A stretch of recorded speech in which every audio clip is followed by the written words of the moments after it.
복음이라는 말씀을 많이 들었는데 또 복음이라는 단어는 알겠는데 복음 좀 말해주세요. 그러면은 여러분 당황할 수도 있어요. 그럼 복음이 뭐냐? 여러분들이 딱 정리가 되어 있어야 됩니다.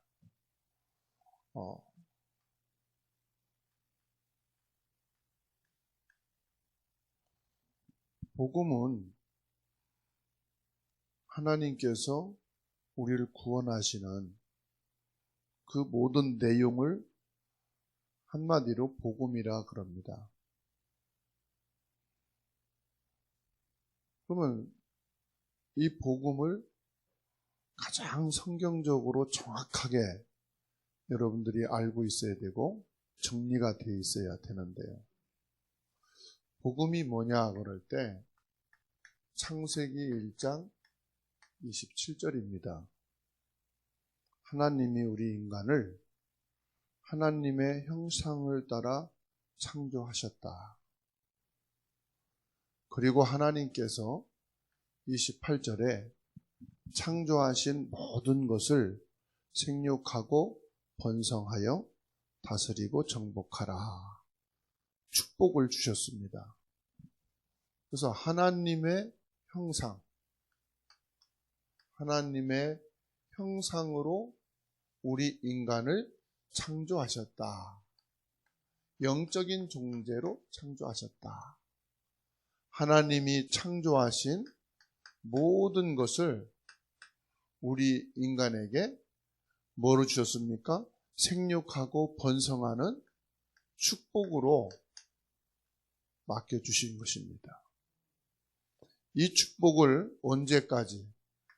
하나님의 말씀을 믿고 말씀 안에 있을 때까지 이 말씀은, 이 축복은 변치 않고 그대로 우리에게 이 말씀은 성취되게 되어 있습니다. 그런데 이 말씀을 놓치면은 이 축복은 다 놓치게 되는 겁니다. 이게 뭐냐? 하나님의 언약이에요. 언약.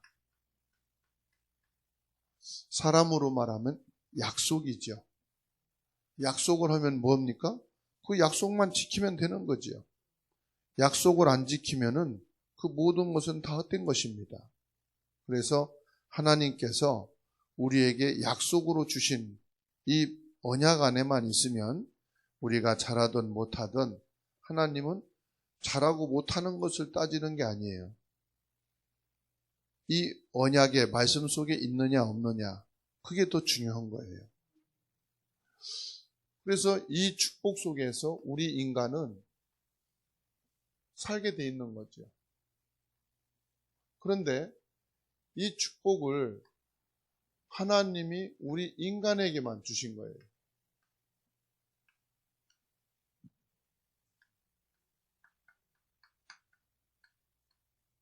개, 돼지, 짐승에게 준 게 아니고 인간에만 주신 거예요.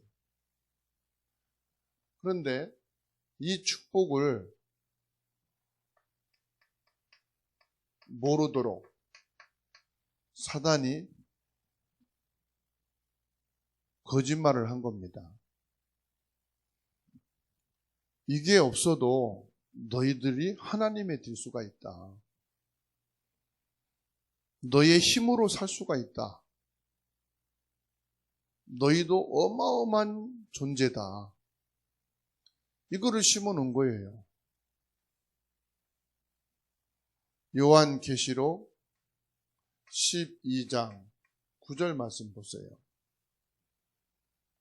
햇뱀, 큰 용, 마귀 사단이라고 하는 햇뱀이 뭡니까?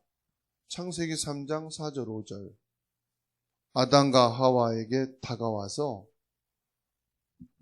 이 언약을 놓쳐버리게 하는 사단의 전략이에요. 하나님의 말씀만 떠나버리면 인간은 자기의 지배 아래 있게 되거든요. 근데 그 사단의 말에 속아버린 거죠. 인간을 속인 것은 사단이고 그 사단에게 거짓말에 넘어간 것이 인간이다. 그러니까 사단도 나쁜 거고 인간도 잘못된 거죠. 하나님을 잃어버리고 하나님의 말씀을 떠나버렸으니까. 이때부터 하나님과 우리 인간 관계가 어떻게 됐느냐. 이렇게 단절되어 있는 거예요. 단절되어 있는 거예요.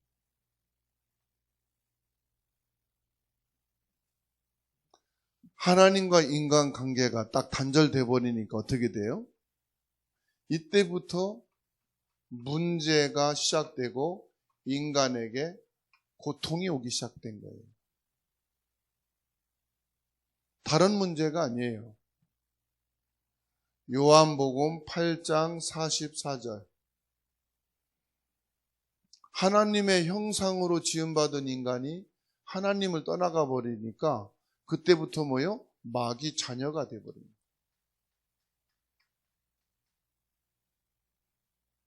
마귀 거짓말에 속아서 살 수밖에 없는 거예요. 그러니 어떻게 됩니까? 이제는 하나님을 찾는 게 아니고 출애굽기 20장 4절 5절 이제 자기 나름대로 문제를 찾아서 한다는 것이 우상숭배예요. 산에 가서 나무에게 절하고 하늘의 달과 별을 보고 절하고 바다 가서 용왕신을 찾고 각 가정의 집마다 지켜주는 지신이 있다고 그래가지고 미신을 섬기고 그런가 하면은 조상을 찾고 조상 앞에 제사하고 왜 그러냐? 성공하게 해달라고. 문제와 고통이 없게 해달라고. 근데 하나님 뭐라고 말씀했어요? 하나님 외에 다른 신을 너희 앞에 두지 말라. 하늘의 것이나 땅에나 그 어디에도 하나님 외에 다른 형상을 만들지 말라. 근데 이걸 만들고 우상. 우상이 아니죠. 뭡니까? 해결책을 찾아 방황하는 거예요. 해결책을 찾았어.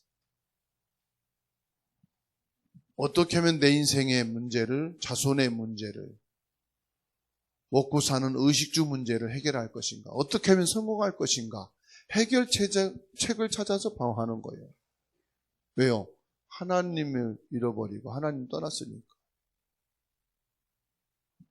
그렇게 하는데 어떻습니까? 마태복음 11장 28절. 좀 살면 나아지겠지. 나이 먹으면 나아지겠지. 아이들이 커서 결혼하면 나아지겠지. 나아지는 게 아니에요. 수고하고 무거운 짐. 수고의 짐은 점점 무거워지는 거예요. 인생의 짐이 점점점 많아지는 거예요. 자식이 크고 났더니, 결혼하고 났더니, 손자, 손녀 낳았더니 짐이 더 많아. 염려거리가 더 많아. 그래서 예수님이 말씀했다니까요. 수고하고 무거운 짐진 자들아. 이게 쌓이고 쌓이니까 어떻게 됩니까? 사도행전 8장 4절에서 8절. 이제 육신에 여러 가지 문제가 오기 시작하는 거예요. 질병이 오고, 불치병이 오고, 약을 먹어도 낫지 않고. 그러니까 육신이 점점점 뭡니까? 병드는 거예요.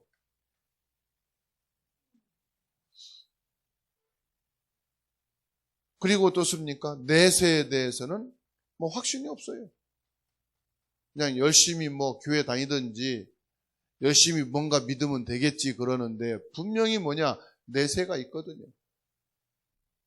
히브리서 9장 27절에 말씀하고 있어요. 사람은 반드시 죽는다. 죽게 돼 있다.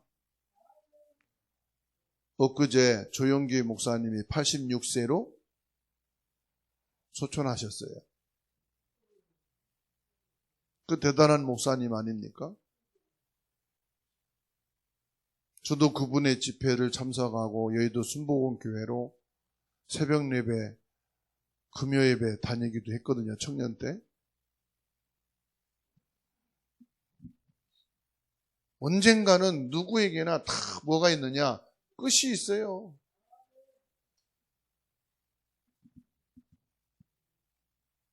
근데 사람들은 이걸 모르지요. 이 세상이 전부고 이 세상에서 모든 걸 두고 사는 거죠. 그리고 후손은 어떻습니까? 고린도 전서 10장 20절. 후손들은 부모를 따라서 똑같이 살아가면서 뭐 하느냐? 배운 것이 제사밖에 없어요. 부모에게서 본 것이 제사밖에 없어요. 또 저희들도 그래요. 자녀가 부모를 잘 위하고 부모 순종해주고 부모가 죽으면 제사해준다. 왜 큰아들한테 재산을 3분의 2나 많이 주는지 압니까? 제사 지낼 목을 주는 거예요. 근데 성경을 보시라니까요. 출애굽기 20장 4절 5절. 제사하는 자는 3, 4대가 저주 재앙으로 망한다니까요. 저는 실제 확인했어요. 가문의 장손들을 제가 찾아가서 확인을 했다니까요. 장손들이 진짜 잘 되는지, 성공하는지, 축복받고 사는지. 장손 집안마다 부치병이 왔고요. 갑작스런 사고로 고통당하고요. 정신문제 오든지. 여러분 가문도 가까이에서 찾아보라니까요. 여러분 가문의 장손 집안이 어떤지. 전 그런 걸 보면서 야, 성경 말씀이 맞구나. 난 성경 말씀을 그냥 읽기만 했고 그냥 믿으면 되는 줄 알았더니 현장에 가서 확인을 했다니까요. 장손 집안이 어떤지를 확인했다니까. 단명해서 죽든지 이혼을 하든지 자살을 하든지 꼭 일이 있더라니까요. 아유, 어쩌다가 그런 사람들이 있겠지. 아니에요. 왜 인생에 이런 문제와 고통이 시작됐느냐? 하나님을 떠난 것이 그렇게 큰 죄입니다. 이 문제 해결해 보려고 사람들은 뭐 하느냐? 종교를 찾습니다. 종교 갖고 안 돼요. 착하긴 하지요. 또 사람들은 선행을 행합니다.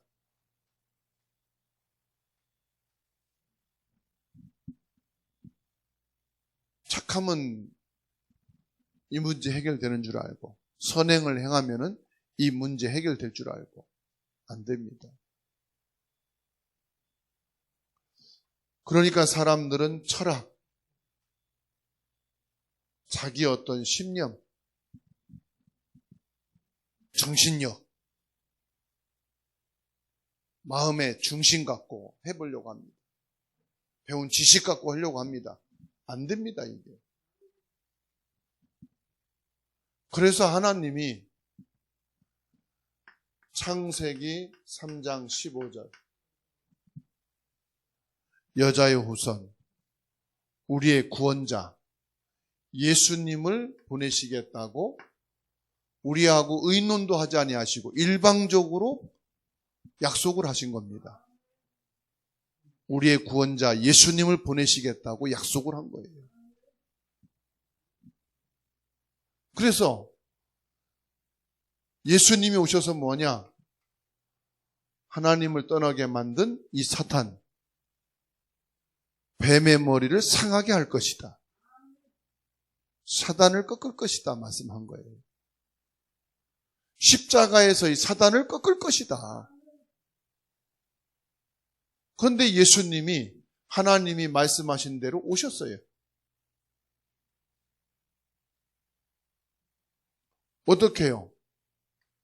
이사야 7장 14절에 말씀하신 대로 여자의 후손으로 오셨어요. 성령으로 잉태하여 오셨어요.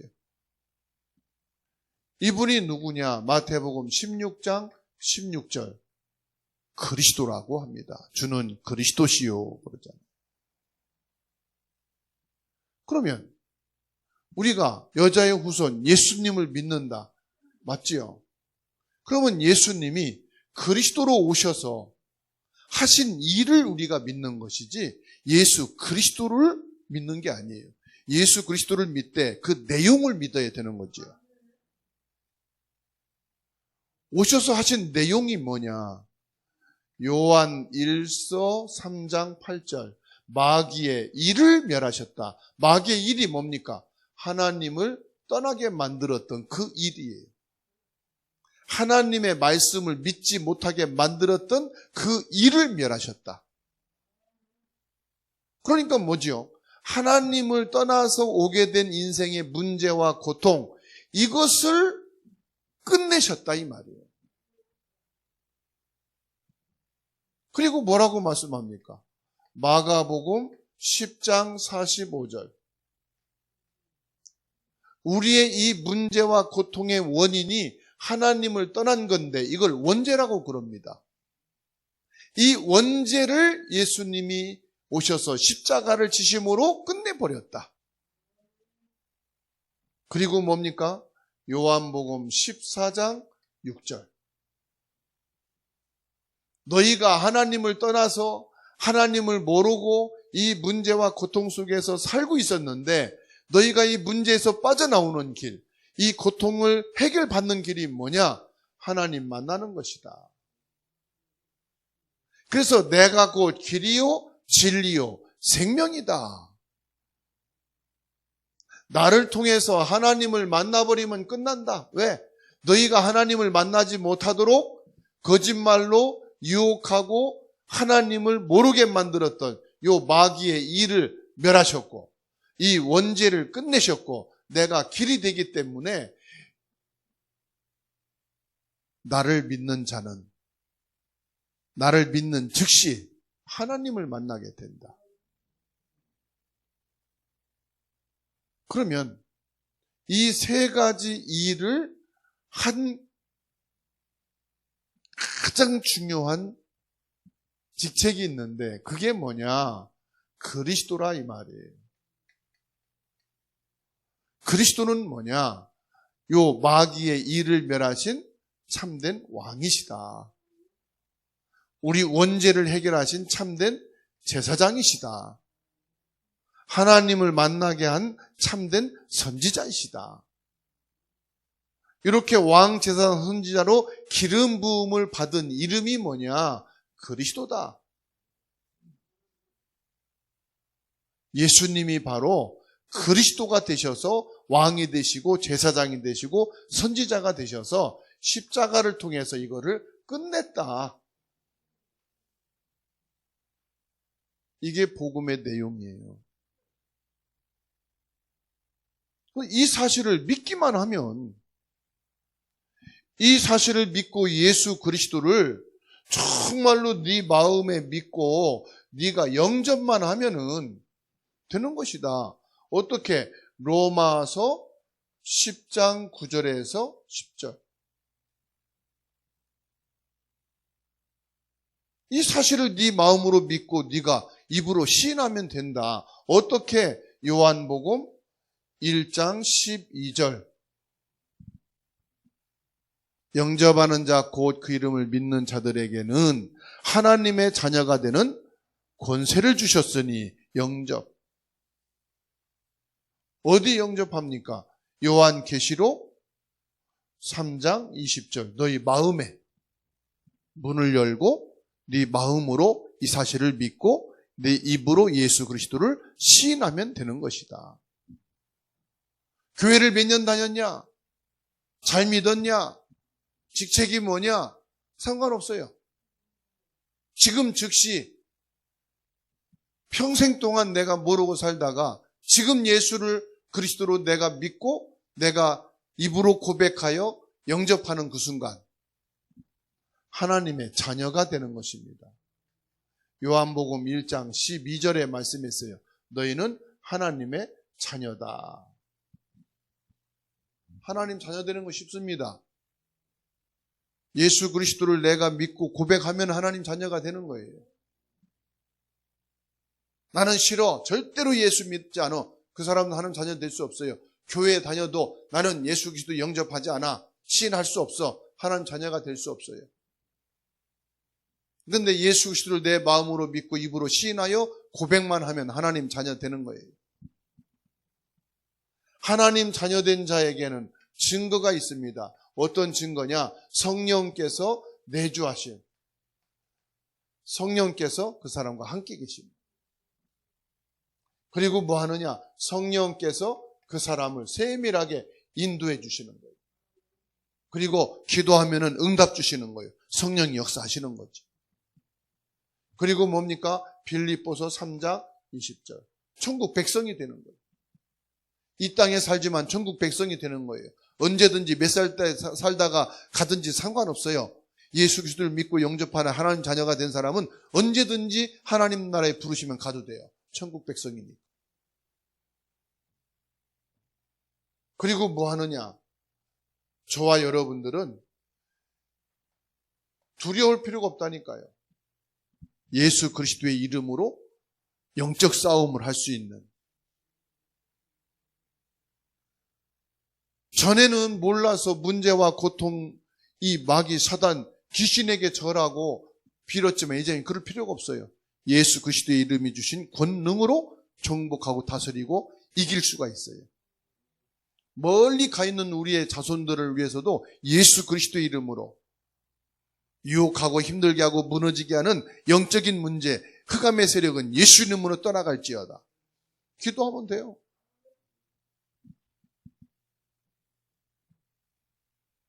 하나님이요, 이런 축복을 저와 여러분에게 허락해 주셨어요. 그것뿐만이 아니에요. 히브리서 1장 14절. 하나님이 여러분을 돕는 천사를 보내셨어요. 개인을 축복할 천사를 보내셨어요. 여러분이 가는 길 앞세 뒤에 주의 천사를 보내셨어요. 여러분을 지켜주시고 보호해주시고, 베드로가 옥에 갇혀 기도할 때 천사를 보내서 옥문을 열어주셨어요. 지금도 그 천사는 활동하고 있어요. 모세 가기 전 앞서 천사를 보내셨어요. 지켜주셨어요. 다니엘이 기도할 때 천사를 보내셔서 기도 응답에 천사장을 보내셨어요. 마리아가 성령으로 예수님을 잉태했을 때 천사를 보내셔서 잉태된 사실을 전해주셨어요. 지금도 똑같아요. 구원받은 여러분을 돕는 천사를 보내십니다. 그리고 이제 저와 여러분들이 이 땅에 사는데 의식주는 하나님이 책임져 주신다고 했어요. 마태복음 6장 13절, 33절에 이제 뭐라 했습니까? 너 먹고 사는 거 기도하지 말아라. 하늘에 계신 너희 아버지가 그건 다 알고 계신다. 오직 그의 나라와 의를 구하라. 그래야만 모든 것을 더해 주신다. 여러분 먹고 사는 거 걱정됩니까? 기도하세요. 나는 이것 의식주 걱정하지 않고 살게 해주십시오. 이제 복음만 생각하고 살게 해주십시오. 전도하고만 생각하고 선교만 생각하고 살게 해주십시오. 제가 알고 있는 어느 목사님은요, 눈만 뜨고 시간만 나면 해외 나가서 막 복음 전해요. 고등학생 딸들이 쫓아와가지고 아빠 너무 힘들다고, 우리가 힘들 때 돌아보지도 않고 해외 나가시고, 우리가 돈이 없어서 공부하기도 힘든데 아빠는 외국에 다니면서 선교한다고 돌아다니고, 제발 좀 그만 나가고 집에 좀 있으라고. 목사님이 나는 세계복음화를 위해서 살 거야. 너희는 하나님 책임지죠. 걱정하지 마. 그런데 뭐 아빠가 돌아다니는데 뭐 딸들을 보살핍니까? 뭐 용돈을 줍니까? 교육을 합니까? 그런데요, 크고 나서 어떻게 된지 아세요? 이 딸들이 그렇게 예쁘지도 않아요. 제가 볼 때 아이고 딸들이 참 못생겼다 그렇게 싶은데요, 남편들은 얼마나 멋있는 사람들 만났는지. 집회 때 앞에서 찬양 인도하는 전도사님 있죠, 목사님. 그분이 그 사위. 그리고 또 미국으로 교수 요원 음악 전공하러 갔잖아요, 이재남 목사님. 그 둘째 딸 사위. 그 사위들이 얼마나 다들 잘생겼는지. 딸들은요, 진짜 못생겼거든. 전 그걸 보면서, 그래. 세계복음화 하겠다고 열일 제껴놓고 막 다녔는데, 하나님이 사위들 다 잘 만나게 해가지고, 복음 속에 다 들어와서요. 그 사는 걸 보고 미쳐도 제대로 된 거에 미치면 하나님이 나머지는 축복하시는구나. 복음에 미치시기 바랍니다. 전도에 미치시기 바랍니다. 선교에 미치시기 바랍니다. 하나님이 여러분을 축복하셔요. 그런다고 무조건 막 진짜 미치갱이처럼 돌아다니란 말이 아니에요. 이 일을 하면서도 이 일은 전도, 선교를 위해서 하는 거다. 가정일을 하면서도 이것은 렘넌트 후대를 복음화하고 세계 복음화하기 위해서 내가 가정일을 하는 거다. 이렇게 마음 먹고 우선순위를 두는 게 미친 거지. 진짜 미치갱이처럼 막 그냥 중얼거리고 눈이 뒤집어져서 아무 가정일도 안 하고 일도 안 하고 그거는 완전히 이상한 거죠. 병자지 그거는. 정신병자와 올바른 데 미친 건 다르거든요. 뭐냐? 세계복음화. 내 증인이 되리라. 하나님의 자녀에게 주신 축복이에요. 그러면 오늘 이제 저와 여러분들이 뭘 하느냐? 확신 5가지만 하면 돼요. 무슨 확신이냐? 나는 예수 그리스도로 구원받은 사람이다. 다 확신 가졌어요. 나는 구원받은 사람이다. 하나님께서는 우리의 어떤 기도에도 응답을 주신다. 기도의 확신. 그리고 하나님께서는 우리의 모든 죄를 다 십자가에서 용서하셨다. 사죄의 확신. 그리고 하나님은 24시간 우리를 인도하고 계신다. 어디를 가든 무엇을 하든 인도하고 계신다. 아무리 어려움 속에서도 하나님은 인도하고 계신다. 그리고 여러분들이 어떤 시험을 만나든 어떤 어려움을 만나든 상관없습니다. 승리하게 하신다. 승리의 확신. 그래서 이 5가지 확신을 여러분들이 다 하시는 거예요. 뭐요? 구원의 확신, 기도응답 주시는 확신, 그리고 우리의 모든 죄를 요한일서 1장 9절에 너희 하나님을 의롭고 미쁘셔서 우리가 죄를 고백하면은 다 사해 주신다. 사해자의 확신. 그래서 어떤 죄도 예수만 믿으면 다 죄사함 받는 거예요. 살인자도 예수 믿으면 죄사함 받는 거예요. 도둑질도 예수 이름으로 회개하면 죄사함 받는 거예요. 세상법에서는 대가를 치러야 되지만 하나님은 용서해 주십니다.